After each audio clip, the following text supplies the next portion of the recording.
Credible allegations that the Trump campaign at the highest levels was in regular contact with Russian intelligence are the big deal here.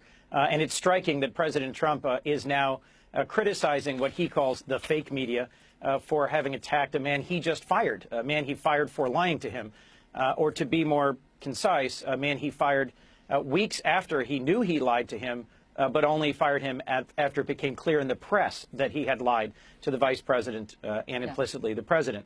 I encourage the Senate Judiciary Committee on a bipartisan basis is going ahead to find out exactly what's behind General Flynn's contacts with Russian intelligence. Let's talk about that, because I know that you all had an emergency, Senate Democrats had an emergency meeting to try to figure out what to do about this. Your Republican colleagues don't seem that inclined, some of them, in the House, to investigate the substance of the allegations of the connections between the Trump team and Russia.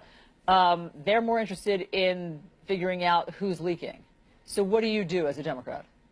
That's right, Allison. As you just heard in the previous interview, you've got House committee leaders who found the time to have 12, 13, 14 hearings into the incidents in Benghazi, but don't seem interested at all in a Russian attack on our democracy through a concerted campaign of contacting the Trump campaign, getting and leaking information from the Clinton campaign, and directly undermining our democracy. That's very concerning. In the Senate, I am hopeful that the Senate Intelligence Committee, which is proceeding on a bipartisan basis, will get access to all the relevant information, all the recordings of conversations and emails, and move forward to thoroughly investigate this.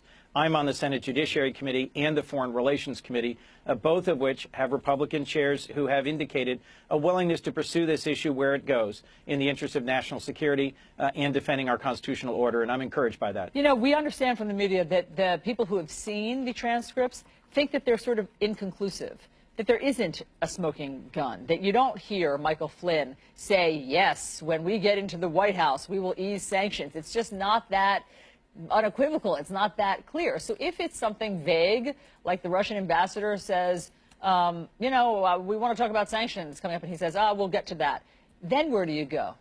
Well, I think Michael Flynn ought to be called to testify in front of committees of Congress. Frankly, there's a